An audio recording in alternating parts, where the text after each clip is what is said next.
سلام بچه ها، شتاینم از کانال یوتیوبی ایما دویچو. امروز 154مین ساعت و دومین جلسه از سری جلسات یادگیری زبان آلمانی با کتاب بگراماتیک رو قراره با هم شروع بکنیم. جلسه قبل ما تا انتهای صفحه 10 با هم خوندیم. امروز باید صفحه 11 کتاب یا همون حالا صفحه 12 فایل PDF رو با هم شروع بکنیم. همونطوری که میدونید بچه ها، جلسات کتاب بگراماتیک تمرکزش بیشتر روی یادگیری کلمات جدید، ترکیب‌های مختلف و یادآوری و مرور مطالب گذشته که در داخل کانال با هم خوندیم. خب بچه‌ها، تمرین اول اوبونگ نومر 1 با هم می‌خوایم بخونیم. نیماند هات زایت، بوده هیچ کس زمان نداره. میدونیم کلمه نیماند به معنی هیچ کس هست و یماند به معنی someone هست، یه نفر، که خب تو حالتهای نومیناتیوی، آکوزاتیوی و داتیوی انتهای نیماند و یماند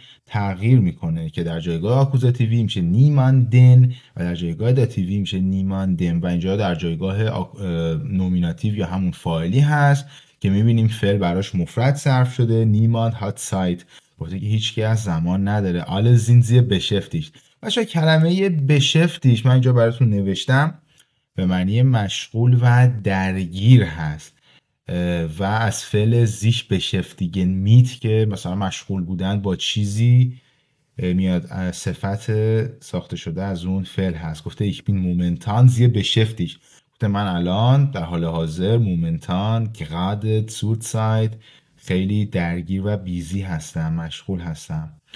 یا اینکه مثال دوم گفته mein Manager ist momentan leider anderweitig beschäftigt، میگه که رئیس من در حال حاضر متاسفانه جای دیگری مشغوله. anderweitig به معنی جای دیگر هست. خب بچه ها، توی سایت ویکشنری هم ما با هم نگاه میکنیم ببینیم که چه معانی رو یا مثلا چه مثال هایی رو میتونیم برای بشفتیش پیدا بکنیم. خب بچه ها نگاه بکنید، زونونون که براش آورده به غوفس تتیش و دا تتیش هست، یعنی کلا اکتیو، فعال، مشغول. و خب مثالی هم که میبینید مساوی با همون مثالی هست که داخل سایت بیاموز نوشته. خب بریم ادامه مطلب. گفته که همه خیلی مشغول هستن. bilden sie Sätze wie im Beispiel، گفته که مثال بسازید، جمله هایی بسازید مثل داخل این مثالی که اینجا برای ما آورده.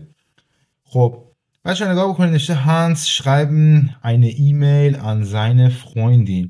خب خودش مرتب کرده، هانس schreibt eine E-Mail an seine Freundin. میدونیم بچه ها فعل schreiben یه فعلیه که حالا هم به صورت یعنی مستقیم میاد، یعنی هم آکوزاتیو میگیره هم داتیو، هم میتونه با حرف اضافه آن بیاد. یعنی ما این جمله رو میتونستیم این شکلی بازنویسیش بکنیم که هانس schreibt، حالا به جای اینکه دیگه با حرف اضافه نیاریم یعنی بشه seiner Freundin eine E-Mail، به این ترتیب که میبینیم ما بدون حرف اضافه آن آوردیم و seiner Freundin اسم هست در جایگاه داتیوی اول اومده و ایمیل هم به این ترتیب آکوزاتیو جمله ما اسم هست و ترتیب پیدایششون در جمله به این شکل، اول داتیو رو آوردیم و بعد آکوزاتیو که خب میدونیم ما تو ترم آدو با این گرامر آشنا شدیم، نحوه پیدایش آکوزاتیو و داتیو در جمله در حالتهای مختلف. خب ولی میبینید که بچه اینجا شخایبن رو با حرف اضافه آنم آورده. در این حالت چه اتفاقی میفته؟ ما الان eine ایمیل آکوزاتیو اول جمله ماست که واسطه فعل شخایبن ساخته شده و آکوزاتیو جمله یعنی دوم ما seine Freundin هست که واسطه حرف اضافه آن ساخته شده. حرف اضافه فعل شخایبن نوشتن به کسی که با حرف اضافه آن هم میتونه ظاهر بشه و الان جمله ما دوتا آکوزاتیو داره. جمله بعدی ما ساده هست، نشه میتزن موتا مارکوس تلفونیرن. خب تلفونیرن یه فعلیه که با حرف اضافه میت میاد، زنگ زدن به، حالا ما تو فارسی میگیم. اینجا نویسی مارکوس تلفونیت میت زاینا موتا. مشخص ساده هست که زاینا موتا در جایگاه داتیوی هست به واسطه میت که همیشه بعدش داتیو میاد.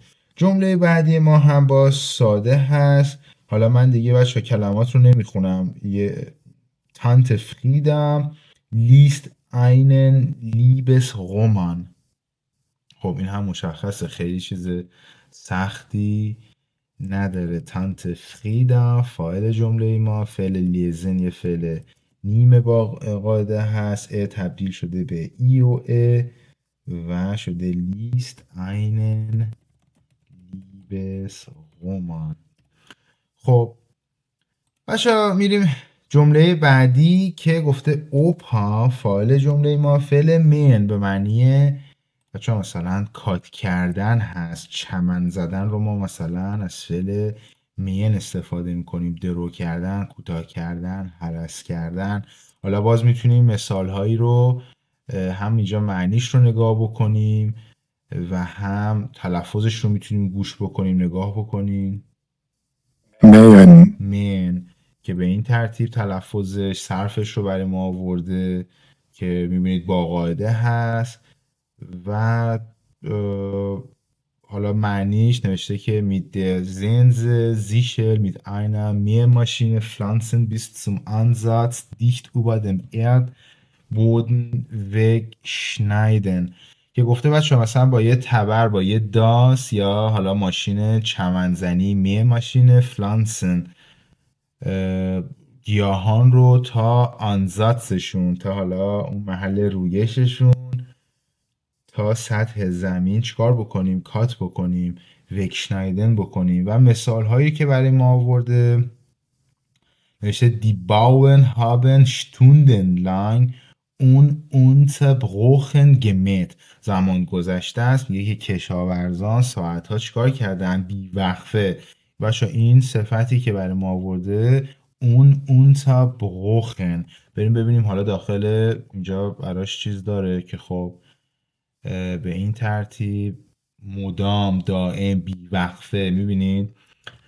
و خب الان بچه همینجوری که تو این جمله دیدیم یا همین که اینجا نوشته هیلسوربش هابن هست و قسمت پارتیسیپایش هم گمت. خب پس این هم مثال خیلی خوبی بود که ما دیدیم. حالا خودتون بچه وقتی داشتید درس رو میخوندید میتونید مثال های دیگر رو هم بررسی بکنید یا اگه سوالی بود تو هر کدوم از این جملات زیر پست برای من بنویسید. اما من حالا سعی میکنم یه جمله دو جمله بیشتر نخونم که برسیم با سرعت بیشتری کتاب رو ادامه بدیم. برمیگردیم به کتاب. پس اوپا میت دین غازن گفته که چمنها رو چیکار میکنه؟ هرس میکنه، کوتاه میکنه.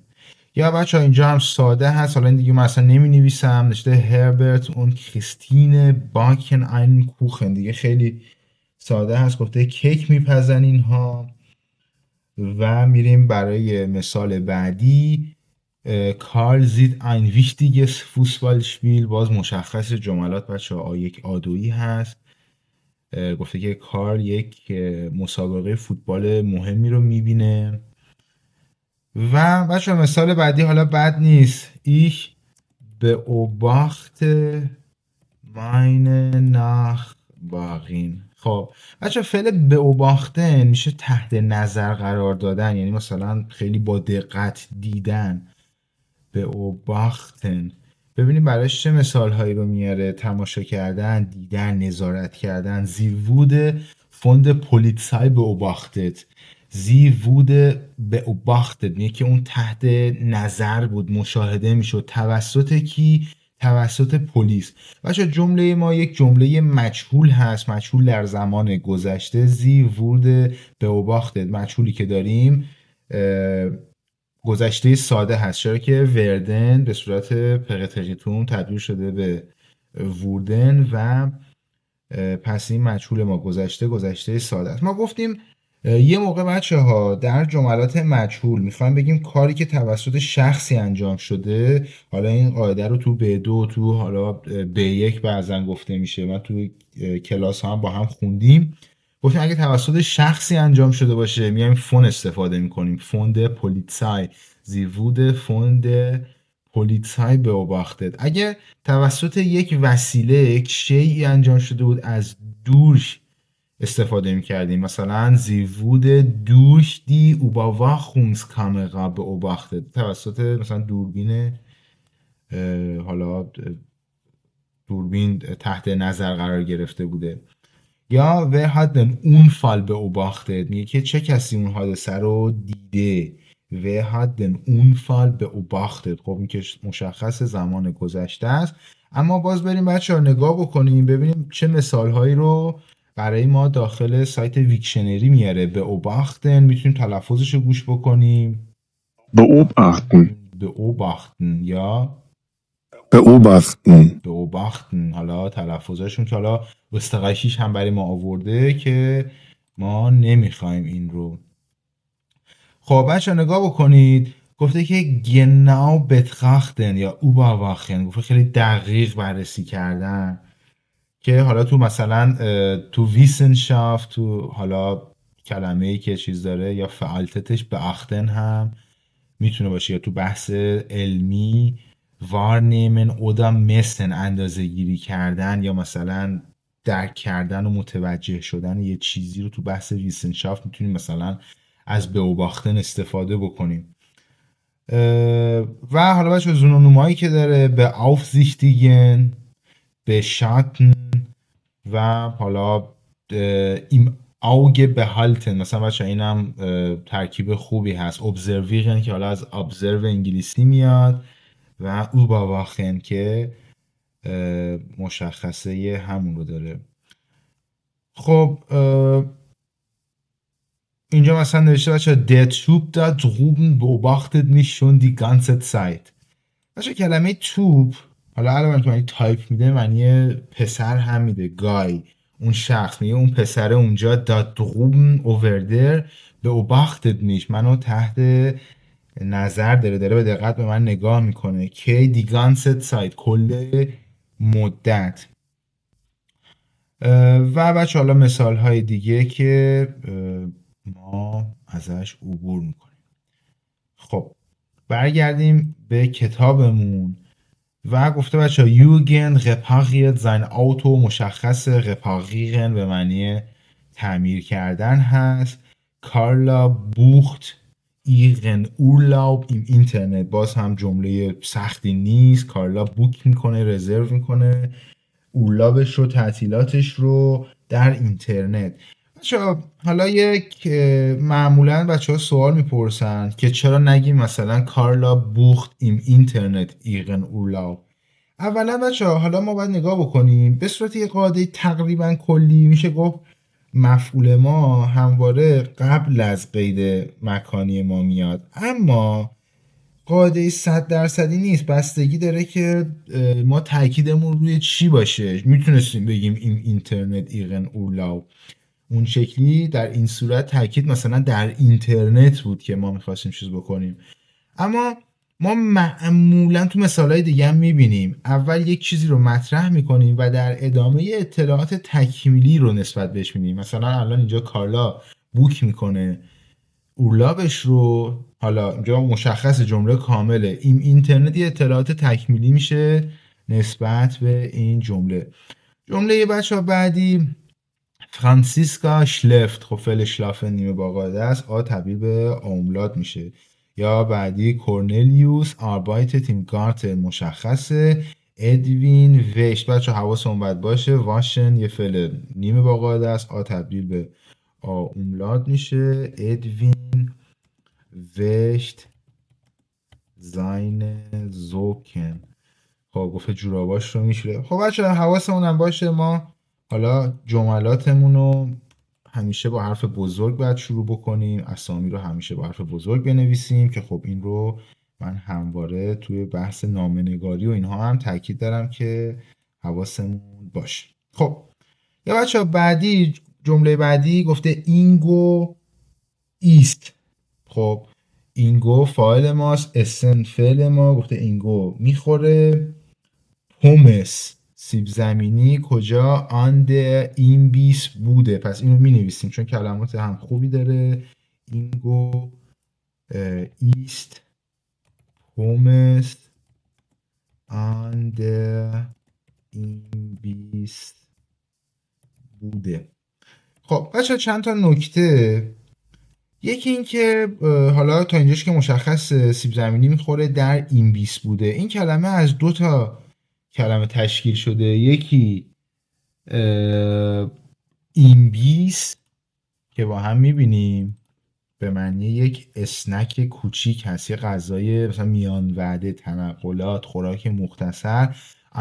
این بیست zubereiten گفته یک حالا مثلا خوراکی مختصر رو آماده کردن. کلمه zubereiten و vorbereiten ما 2 تا فعل رو داریم. vorbereiten به معنی آماده کردن هر چیزی هست، اما zubereiten آماده کردن برای غذا استفاده میشه. خودش هم میبینید که نمیشه پختن تو پرانتز آماده کردن، یعنی این zubereiten معنی پختن میده عملا. یا es ist Zeit für einen kleinen Imbiss گفته وقت یک مثلا تایم خوردن یه تنقلات، خوردن یه چیز کوچیک هست. و بچه فعل zubereiten هم که گفتم یک فعل جدا شدنی هست. حالا من قبل از اینکه بیایم تو ویکشنری بچه کلمه بوده رو هم نگاه بکنید. به معنی کیوسک هستش، باجه. این بیس بوده باجه‌ای که کیوسکی که توش مثلا یه غذای کوچیک اسنک میتونی ازش تهیه بکنی. خب خیلی مرسوم هست تو آلمان و مردم ازشون چیزی میگیرن. اما خود کلمه این بیس حالا انقدر تکرار شده که به این شکل، یعنی همین وعده کوچیک، به این باجه ها هم حتی باجه های فروش این تنقلات هم این بیس میگن، یعنی به صورت مختصر میتونیم از اون استفاده بکنیم. که نگاه بکنید تو معنیش نوشته eine kurze Mahlzeit außerhalb der Hauptmahlzeiten گفته یک وعده غذایی مختصر خارج از außerhalb و innerhalb. بچه حرف اضافه های ما هستن که بعدشون گنتیو میاد. الان دی Hauptmahlzeiten بوده، جمع هست که در جایگاه گنتیوی دی تبدیل شده به در.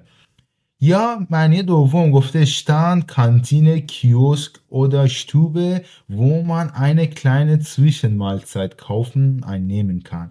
گفته که یک حالا استندی یا یک غذاخوری، کیوسکی یا هر چیز دیگه ای که آدم میتونه یک سویشن مالسایت، یه میان وعده ای رو ازش بخره و بخوره. پس میبینید که به این خود این باجه هم میبینید بهش این بیس میگن، یعنی انقدر که این بیس بوده با هم بودن که در کنار هم و گفتن حالا مردم بریم این بیس و اینها، که به اختصار به این باجه هم که توش غذا البته داده میشه این بیس میگن. یا مثال گفته که auf der Veranda nahmen sie einen kleinen Imbiss ein. یا بچه 2 تا نکته ما الان فهمیدیم einnehmen هم معادل اسن هست به معنی خوردن. پس اینجا گفته که توی ایوون اونها چیکار کردن؟ یک اسنک مختصری رو مثلا خوردن که ein Namen هست اینجا، گذشته ساده فعل نیمن میشه نام. و بچه ها دی Veranda به معنی ایوون هست که مثلا auf der Terrasse, auf der Veranda nahmen sie einen kleinen Imbiss ein. یا گفته که بچه ها Tischchen mit Imbissen wurden aufgestellt. خب این هم که مشخصه. یا lass uns mal eben zum Imbiss gehen که اینجا بچه ها نگاه بکنید منظور از ایمبیس همین خود این باجه هست، معنی دومیش هست، گفته بزن بریم به ایمبیس. و حالا مثال های دیگه که مشخصه. خب و کلمه بوده رو هم که بچه دی بوده رو با هم دیدیم. یا میریم قسمت ب. گفته der Chef sprechen mit Kunden که باز هم مشخصه، نکته سختی نداره. گفته der Chef spricht mit Kunden، رئیس چیکار میکنه؟ صحبت میکنه. sprechen فعل نیمه باقاعده هست، تبدیل به ای میشه. der Chef spricht mit Kunden که من دیگه نمی‌نویسم. اما بچه مثال بعدی گفته که über die Reisekostenabrechnung Frank mit der Verwaltungsleiterin و دیسکوتیره. بچه کلمه فروالتونگ کلمه خوبیه، یعنی بچه که سطح B1 B2 هستن میتونن مثلا شاید با این فعل آشنا باشن یا شاید هم نباشن. بریم ببینیم که از فعل فروالتن میاد. فروالتن به معنی مدیریت کردن هست، اداره کردن هست، که خب کلمه فروالتونگ اسمش هست، میشه مثلا مدیر، مسئول، یا حالا مسئول یک بخشی. گفته du musst deinen neuen Wohnsitz bei der Stadtverwaltung anmelden. یه شما باید آدرس جدیدتون رو پیش حالا مسئول شهر Stadtverwaltung یا مدیر شهر یا همون شهرداری اصطلاحاً به این بخش Stadtverwaltung شهرداری میگن ثبت بکنید. یا sprechen Sie bitte mit der Verwaltung. گفته لطفاً با ریاست صحبت بکنید، با مسئول مثلا بخش صحبت بکنید. Die können Ihnen helfen. گفته که اونا یعنی اونها میتونن شما رو چیکار بکنن؟ کمک بکنن. حالا بریم با هم بچه اینجا هم ببینیم برای ما چه زونونومایی میده، چه معنی میده، که ببینیم مثلا حالا توی مثال آورده، گفته die Verwaltung der Firmen organisiert die Betriebsabläufe. Ablauf دیدیم تو جلسات قدیم به معنی روند بود، حالا Abläufe جمعشه. Betriebsabläufe یعنی مثلا روندهای اجرایی رو سازماندهی میکنه، مدیریت شرکت ها. و خب براش بچه ها میبینید که گفته که Organisation der Abläufe in Betrieben und anderen öffentlichen oder privaten Institutionen sowie deren Durchführung. گفته سازماندهی مثلا جریانات، روندها در شرکت، در اجرا، در کارها و در مثلا باقی شرکت های مؤسسات öffentlich oder privat و همچنین تو بحث مدیریتی و اجراییشون. خب پس اینم از این که گفتیم که اگه بخوایم چیز بکنیم دیسکوتیرن، مثل sprechen، مثل reden، میتونه با حرف اضافه میت و حرف اضافه اوبا بیاد، که مثلا ما الان میگیم فرانک چیکار میکنه؟ دیسکوتیرت mit der Verwaltungsleiterin، یعنی قشنگ میشه مدیر مسئول. مثلا با مدیر مسئول چیکار میکنه؟ بحث میکنه. در چه رابطه ای؟ über die Reisekostenabrechnung. خب در رابطه با هزینه های سفر. آبغشنونگ هزینه های سفر، اون بیل، اون صورت حساب هزینه های سفر باهاش داره صحبت میکنه. یا بچه مثال بعدی هم مثال خوبیه. mit etwas Problem haben، یعنی مشکل داشتن با چیزی. mit etwas Problem haben. مثلا یکی میگه که ich verstehe sehr gut Deutsch aber ich habe Probleme mit dem Sprechen. میگه من آلمانی خوب متوجه میشم اما مشکلاتی رو دارم با صحبت کردن. mit etwas Problem haben. اینجا هم الان داره میگه Brigitte hat ein Problem. بازم بچه نگاه بکنید، میگه Brigitte یک مشکلی داره. جمله ما کامله. حالا این مشکل چیه؟ mit dem Kopierer که این mit dem Kopierer اطلاعات تکمیلی هست در رابطه با این پروبلمه که مشخص هست. و بچه مثال چهارم میبینیم از فعل فاینباغن استفاده کرده. فعل فاینباغن رو باز حتما دیدید، با هم نگاه میکنیم. به معنی مثلا برنامه چیدن هست، هماهنگ کردن هست، توافق کردن هست. معمولا ما ein Treffen oder einen Termin با یه نفری mit jemandem vereinbaren میکنیم. können wir einen Termin vereinbaren.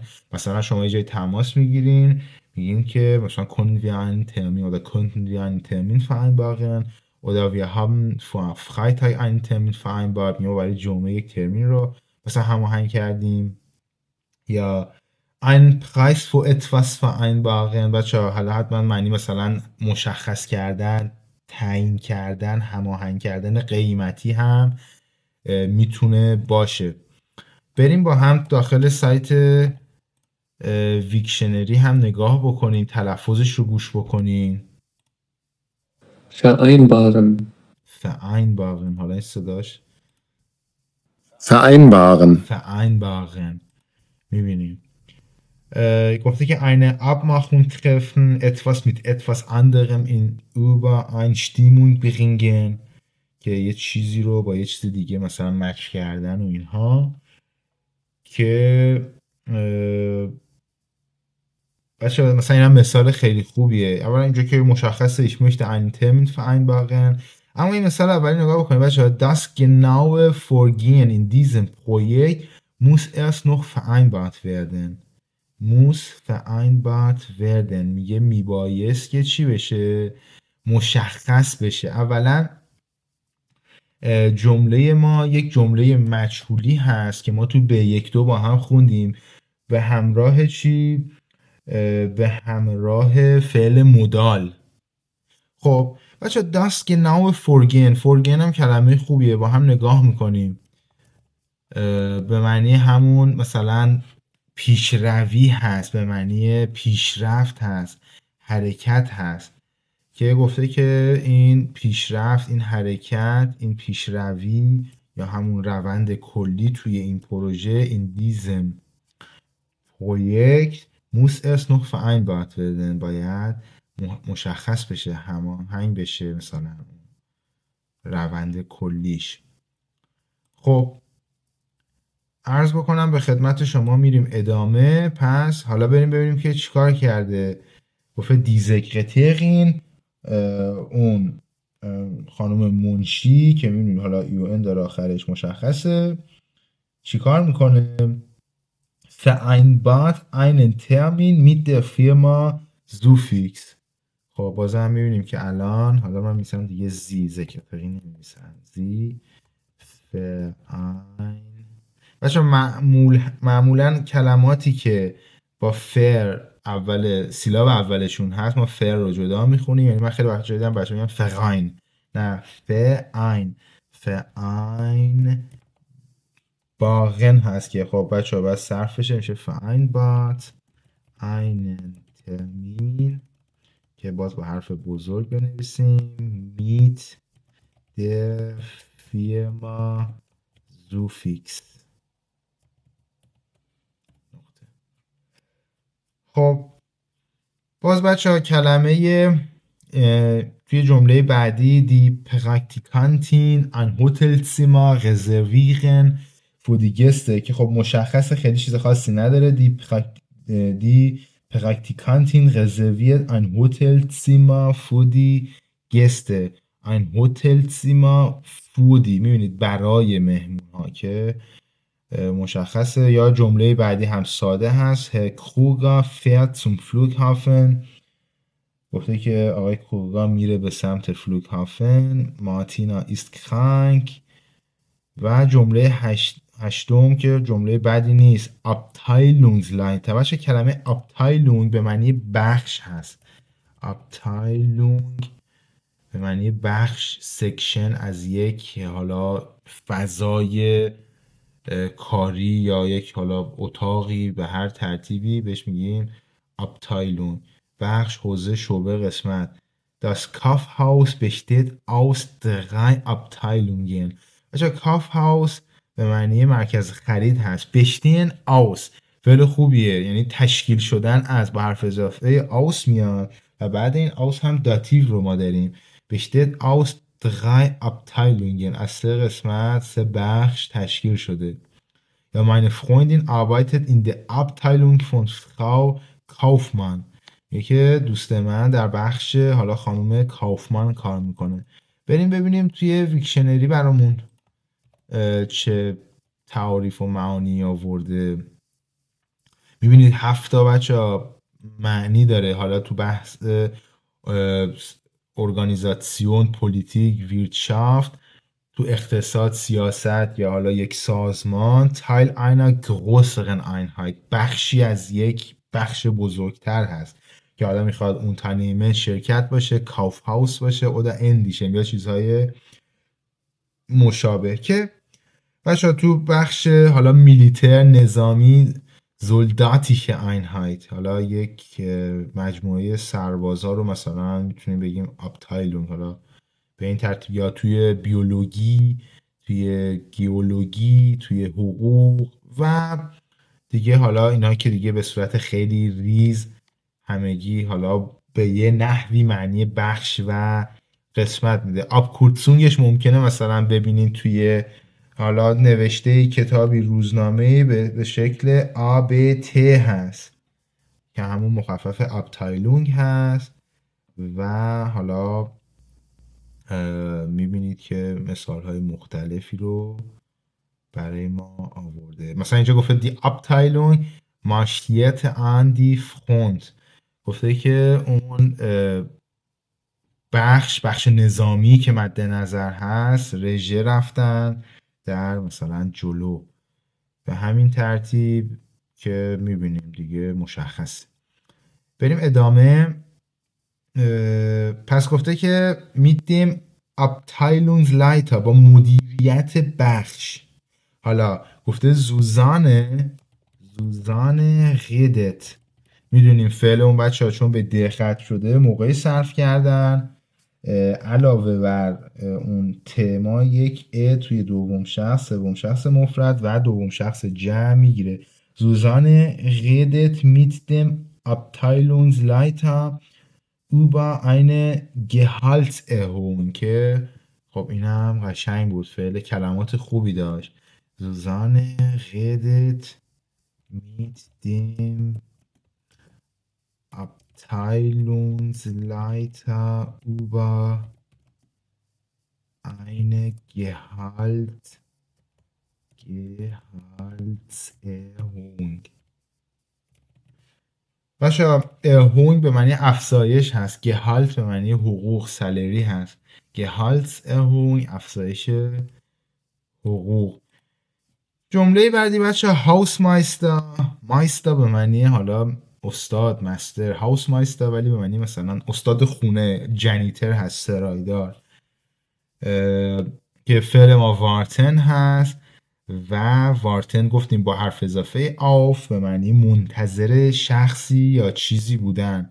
گفته der Hausmeister wartet auf eine Lieferung von Büroartikeln.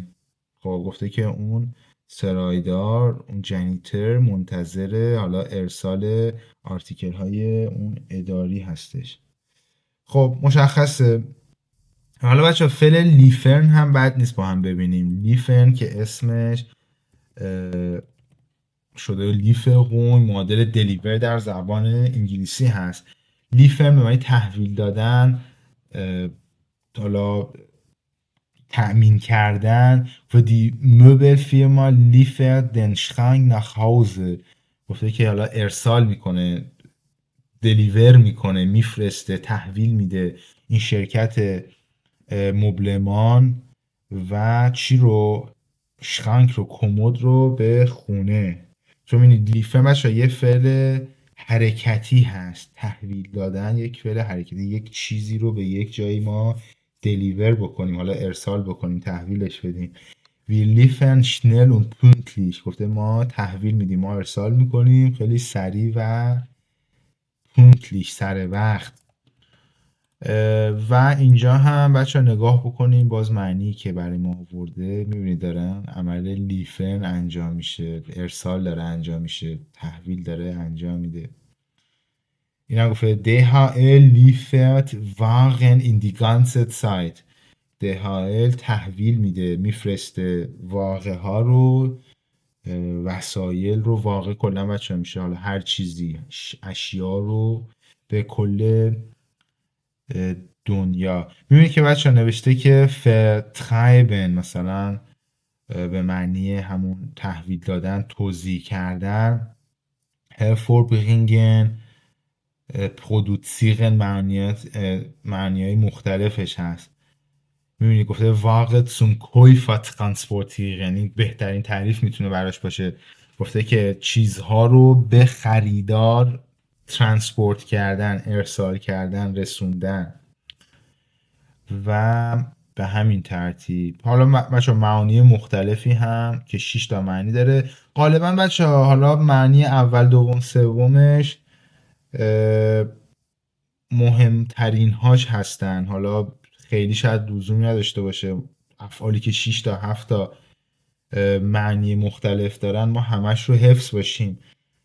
خوب هست اگر حفظ باشیم، اما برای امتحان یا حالا برای زندگی روزمره شاید خیلی ما مثلا از این فعل توی کاربردهای مختلفشون سخت باشه بخوایم استفاده بکنیم ازشون. Die bestellen Waren wurden noch nicht geliefert. میگه که die bestellten Waren، میگه که اشیاء سفارش داده شده هنوز چی نشدن؟ تحویل داده نشدن، هنوز دلیور نشدن. یا گفته که der Rechner wird ohne Betriebssystem geliefert. میگه که اون بچه رشنن به معنی حساب کردنه. رشنا یعنی چیزی که داره حساب میکنه، ولی به کامپیوتر میگن رشنا. der Computer oder der Rechner wird ohne Betriebssystem، بدون سیستم اجرایی دلیور میشه، مثلا ارسال میشه یا تحویل داده میشه. جمله ما جمله مجهول هست. خب بریم ادامه کتاب.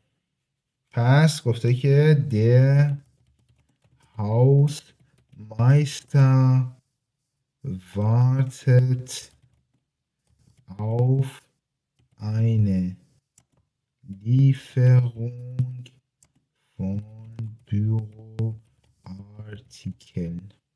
به این ترتیب.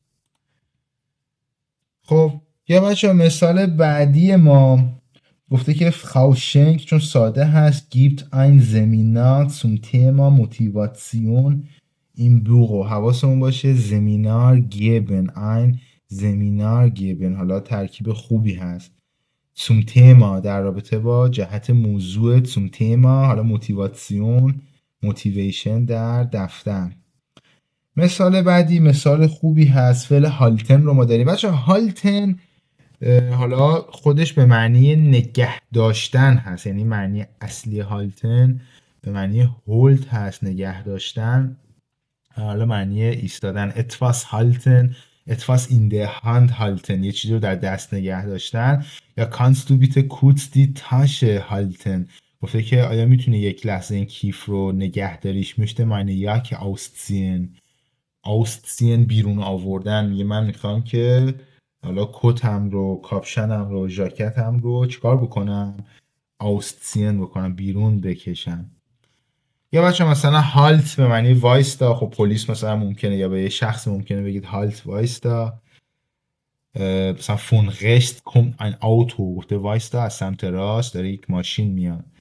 ولی بچه یک هالتن یک کاربرد خوبی هم که داره، مثلا ما میگیم eine Rede halten یا ein Vortrag halten، به معنی سخنرانی کردن هست.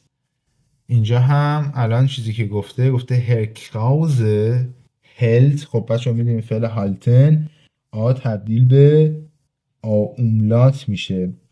گفته آقای کراوزا چیکار میکنه؟ هلت einen Vortrag، یک سخنرانی رو ایراد میکنه، مثلا برگزار میکنه یا حالا هر چیزی.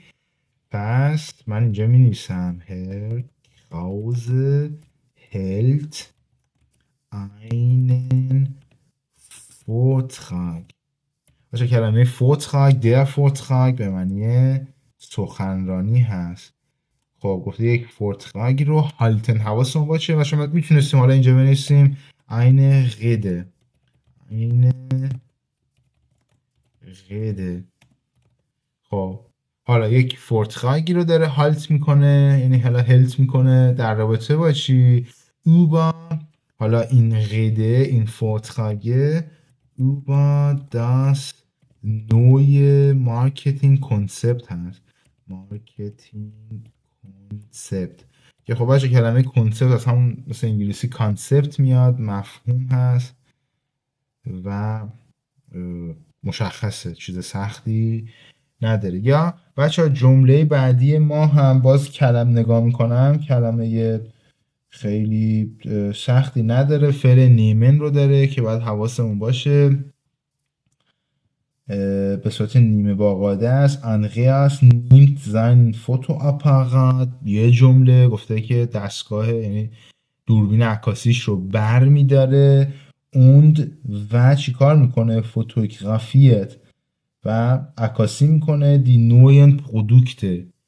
باشه دقت بکنید فوتوگرافیرن یه فعل آکوزاتیوی هست، یعنی عکاسی کردن از چیزی، عکس گرفتن از چیزی، ولی یک فعل آکوزاتیویه، عکس میگیره. دی نوین پرودوکت، محصولات جدید رو، که پرودوکت جمع آرتیکل معین قبلش داریم، صفت نوی در جایگاه آکوزاتیوی. با این شرایط انتهاش ان گرفته. بچه فعل مسن فعل خوبیه به معنی اندازه گیری کردن. بریم با هم نگاه بکنیم. مسن به معنی اندازه گیری کردن. حالا میبینید که براش اسم هم اونجا هست، بعدا میبینیم. اندازه گیری کردن، سنجیدن.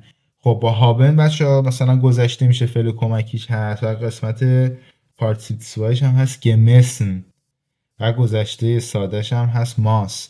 haben Sie schon Fieber gemessen؟ یا مثلا تب رو اندازه گیری کردی، درجه تب رو. ich habe das Zimmer gemessen، یه که من اتاق رو چیکار کردم؟ اندازه گیری کردم. es sind genau 20 Quadratmeter هستش، 20 متر مربع هست. خب پس بچه اندازه گیری کردن، شما هر چیزی رو مسن بکنید به معنی اندازه گیری کردن هست. ولی بریم با هم باز اینجا ببینیم چه معانی رو به ما میده. eine große mit Hilfe eines Masses bestimmen، گفته یک سایزی رو، یک اندازه‌ای رو با استفاده از ماس ها، مثلا ابزار اندازه گیری مشخص کردن. یا حالا بچه نگاه بکنید، نشده sich mit jemandem vergleichen، خودتون رو با کسی مقایسه کردن. درست؟ oder ein bestimmtes Maß oder Größe haben، یک سایز یا اندازه مشخص مثلا داشتن. اینا معانی مختلفش هست. و jemanden mussten، یکی رو مثلا چک بکنی، مثلا به این ترتیب. misst die Länge des Tisches، گفته که اون اندازه گیری میکنه طول میز رو. messen فعل نیمه با قاعده هست، میبینیم توی دوم شخص و سوم شخص مفردش تبدیل به ای شده. گفته او اندازه گیری میکنه طول میز، که چی هست بچه ها؟ ترکیب گنتیو هست، der Tisch شده des Tisches. درسته؟ این هم که بچه گفته messen heißt eine zu messende Größe mit einer festgelegten Maßeinheit vergleichen. گفته که اندازه گیری کردن به این معنیه که یک حالا مثلا ابعاد قابل اندازه گیری رو با یک واحد اندازه گیری مشخص شده چیکار بکنیم؟ مثلا مقایسه بکنیم، که الان این کار داره انجام میشه. یک اندازه‌ای رو داره با مثلا قطر رو گفته دوش مثلا به معنی قطر هست، که داره بررسی میکنه، مقایسه میکنه چیز واقعی رو با اون چیز اندازه گیری شده. خب اینم از این.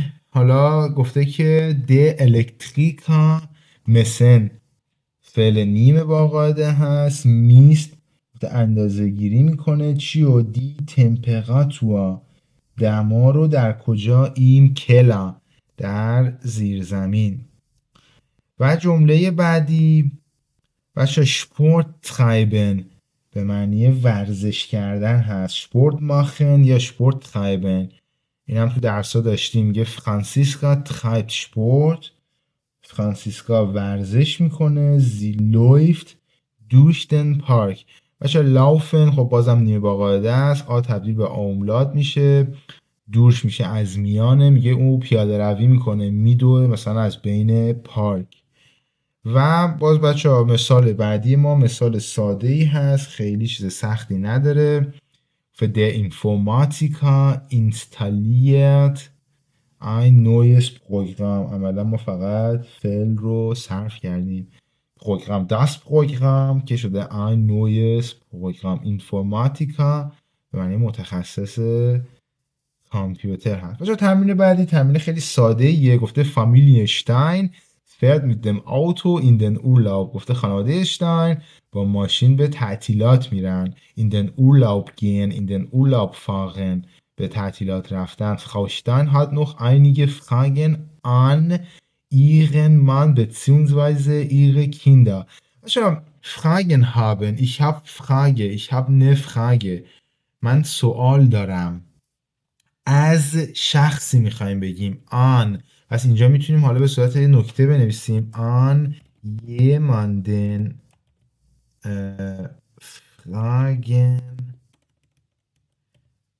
fragen haben. درسته؟ یا مثلا بچه ها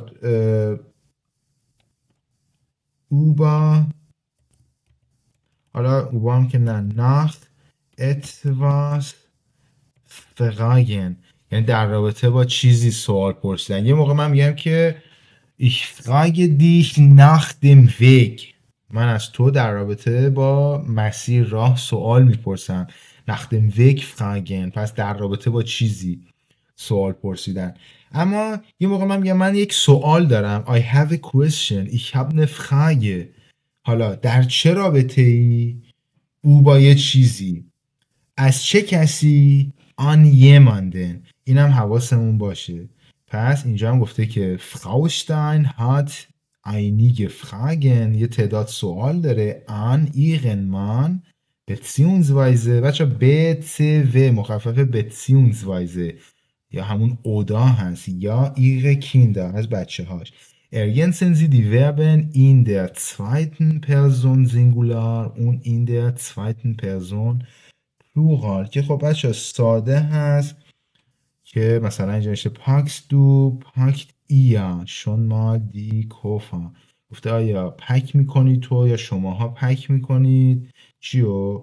چمدون رو. یا بچه مثلا فعل helfen گفته حواسمون باشه فعل اگه نیمه با قاعده هستن مثلا hilfst du یا helft ihr mir mal beim aufräumen. گفته آیا تو یا آیا شماها کمک میکنید به من موقع aufräumen. بچه ها گفتیم ما اگر حین انجام یک کاری بودیم یا نزد یک شخصی بودیم از بای استفاده میکردیم beim aufräumen حین تمیزکاری. یا فعل بچه ها فرگسن میدونیم فعل نیمه با قاعده است ا تبدیل به ای میشه برای دو میشه فرگیست دو برای یا میشه فرگست یا که باز اینو حواسمون باشه. گفته که بیت دن فوتو اپاقات نیش گفته که جا نذارین دوربین رو یا جا نذاری دوربین رو حالا به صورت سوالی فراموش نکنی. فرگسن هم به معنی جا گذاشتن هست هم به معنی فراموش کردن. باز بچه ها گیبن هم به همین ترتیب گیبست دو oder gebt ihr که توی دوم شخص حواسمون باشه ا تبدیل به ای شده. چیه و بیت دن میام مالدی غیز پسه گفته که پاساتون رو مثلا به من میدید یا پاست رو به من میدی به این ترتیب. و بچه تمرین ساده ایه من ردش میکنم. یه کلمه حالا اینجا اونتلاگه رو داریم. کلمه اونتلاگه به معنی دکومنت هست دی اونتلاگه که اونتلاگه به این ترتیب مدرک سند. گفته für ihren Antrag fehlen noch wichtige Unterlagen.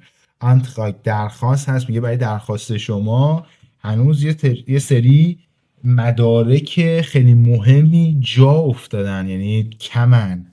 بچه فعلن به معنی کم بودن هست به معنی جا افتادن هست. میگه که برای درخواست شما هنوز چند مدرک مهم کم هستش.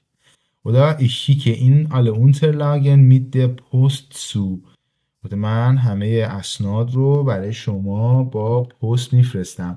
که خب بچه اینجا نگاه بکنید مثلا براش قطعا دکومنت رو نوشته اگه زونونیمی براش آورده باشه که نیاورده. خب به همین ترتیب حالا بس ما معنیش رو دیدیم و چرا نشه دکومنت اون حالا زونس دیگه به وایزش تو که گفته مدارک یا حالا یه سری اسناده که برای بوایز هستن، برای اثبات چیزی هستن، ما بهش میگیم اونترلاگ اودا دکومنت. خب بچه ها تمرین بعدی تمرین خوبیه، بریم ببینیم که چی میگه. wissenschaftliche Erkenntnisse rund ums Fliegen. بچه wissenschaftlich به معنی علمی هست، خود wissenschaft که اسمش باشه die Wissenschaft علم، wissenschaftlich علمی. Erkenntnis بچه میشه یافته، مثلا Erkenntnis به معنی یافته هست، به معنی علم هست، شناخت، درک. گفته که es wurde neue Erkenntnisse über die Ursache der Krankheit gewonnen. Es wurde gewonnen که به دست اومده. چی به دست اومده؟ neue Erkenntnisse، درک های جدیدی، شناخت های جدیدی über در رابطه با die Ursache علت، Ursache میشه علت که بچه über die Ursache der Krankheit گنتیو هست، die Krankheit شده der Krankheit. یا بچه مثلا کلمه ترکیب zu Erkenntnis kommen یعنی به درک رسیدن، درسته؟ مثلا گفته ich kam zu der Erkenntnis، من به درک رسیدم، به این ایده رسیدم، به این شناخت رسیدم، dass ich etwas ändern muss که من باید یه چیزی رو تغییر بدم. پس zu Erkenntnis kommen، ich bin zu Erkenntnis gekommen. حالا یا اینجا گذشته ساده برای ما استفاده کرده. خب به این ترتیب پس گفته wissenschaftliche Erkenntnisse. بچه rund یعنی حول، پیرامونه، درسته؟ rund das Fliegen پرواز کردن. Warum trinken so viele Menschen im Flugzeug Tomatensaft؟ چرا خیلی از مردم در فلوگزوگ، در هواپیما، توماتنزافت می نوشن. ergänzen Sie die fehlenden Verben. خب بچه بریم ببینیم اولا چه کلماتی اینجا داریم. beeinflussen. beeinflussen به معنی تحت تاثیر قرار دادن، اثر گذاشتن روی چیزی هست. beeinflussen. بچه دقت بکنید تلفظش رو. bein یعنی ما be رو تلفظ میکنیم be و بعد einflussen تأثیر گذاشتن، نفوذ داشتن. گفته dieses Ereignis hat die Wahlen beeinflusst. خب با haben مینو گذاشته شده، قسمت پارتیسیپ 2 beeinflusst هست. گفته که این روی داد، این رخ داد، روی انتخابات تأثیر گذاشت. die Wahlen انتخابات. و بچه فعل beeinflussen یه فعل آکوزاتیویه، میبینیم که دی والن تغییری نکرده، در جایگاه اسم جمع در جایگاه آکوزاتیوی دی همون دی مونده. یا jemandes denken beeinflussen که خب اینجا جمله ما به صورت مصدری هست، یعنی فکر کسی رو تحت تأثیر مثلا قرار بدیم. بریم بچه تو ویکشنری من الان تایپ کردم که معنی یا مثال هایی رو داریم. گفته که auf jemand oder etwas Wirkung ausüben. گفته روی یه نفر یا چیزی اثری رو Wirkung میشه اثر، ausüben مثلا به جا بذاریم یا باعث بشیم. و حالا میبینیم که برای معادل های هم معنی هایی که آورده einreden einwirken. بچه einwirken یعنی اثر گذاشتن. و گفته es fällt den Parteien schwer.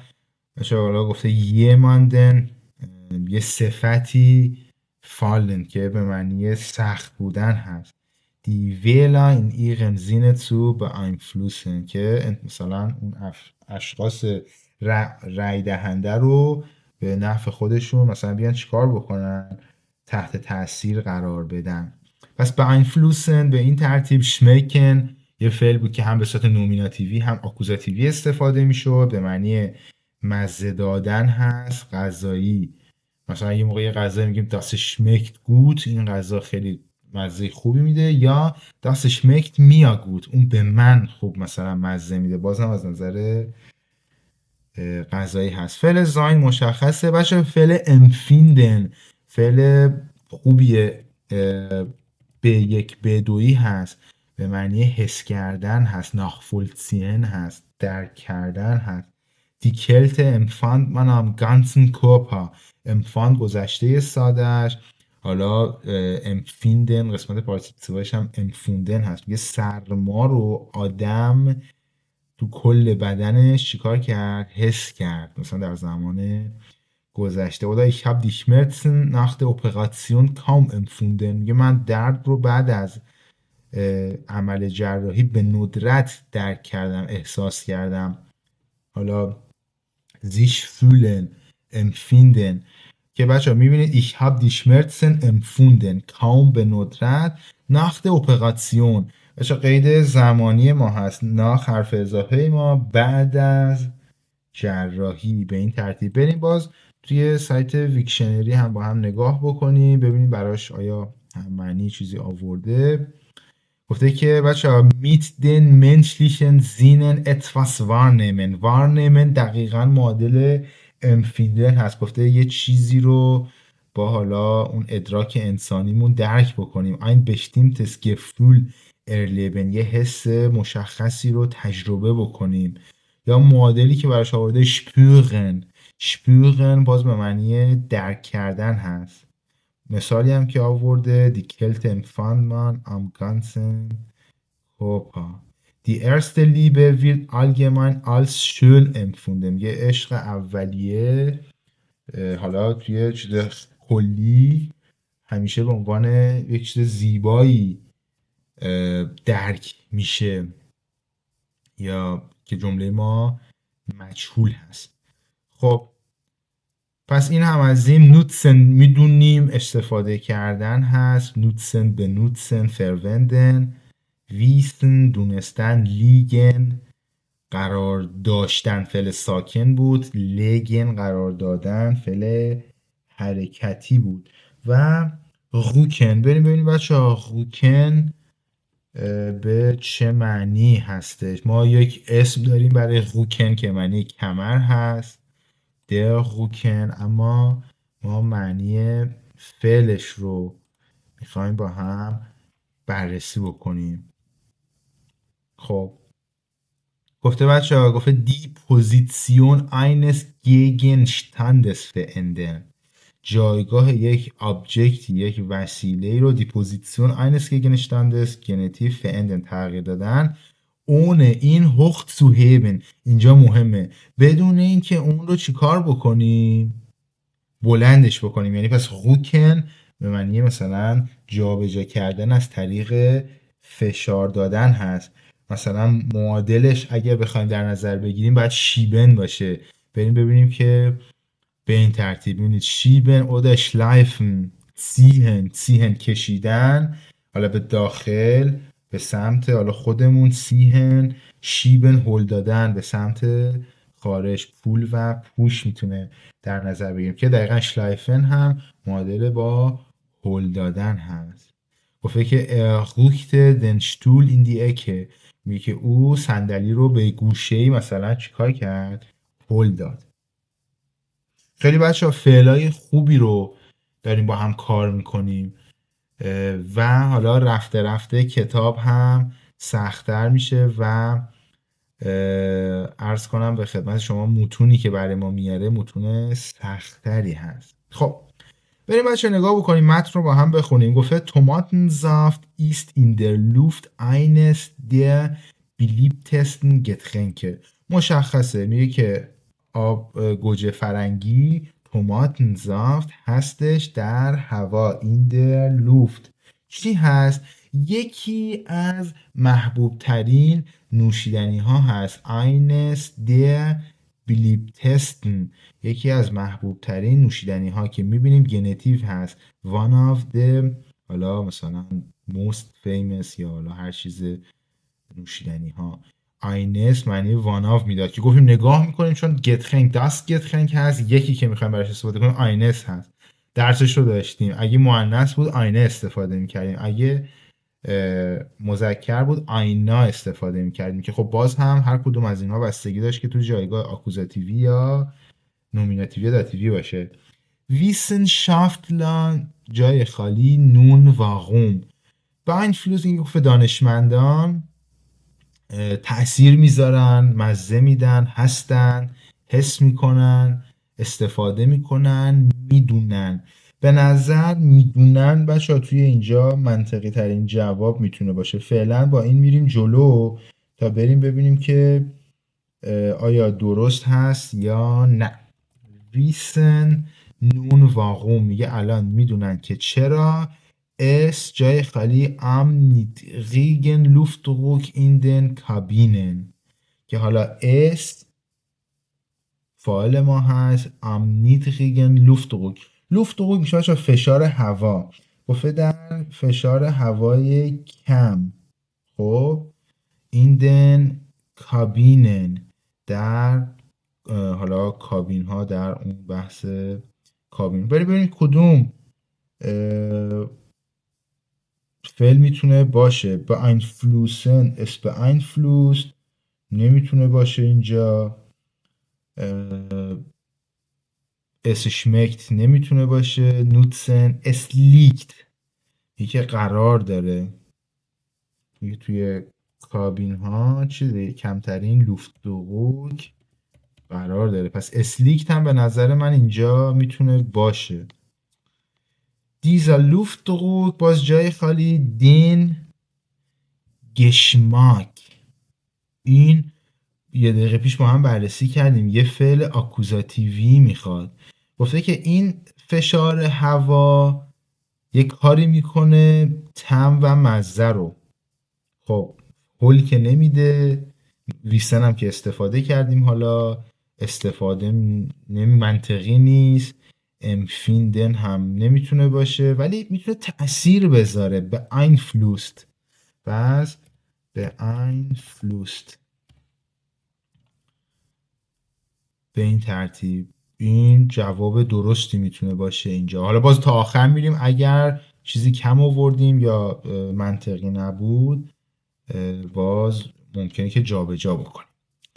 زالس نمک، سوکا شکر، اون خویتا گیاهان. گفته که نمک و شکر و گیاهان جای خالی این فلوتسوگ وینیگاشتارک. گفته که حالا اینها چیکار میکنن؟ کمتر توی هواپیما، کمتر خیلی مثلا شدید. باید چه فعلی باشه؟ مزه دادنه، این که کاملا مشخصه. schmecken im Flugzeug weniger stark. Süße und fruchtige Geschmackseindrücke in den Vordergrund. میگه که حالا میگه که مثلا مزه های یا حالا حس های شیرینی یا حالا میوه‌ای جای خالی هستن در پیش زمینه. که خب میتونیم چیکار بکنیم؟ چه فعل اینجا استفاده بکنیم؟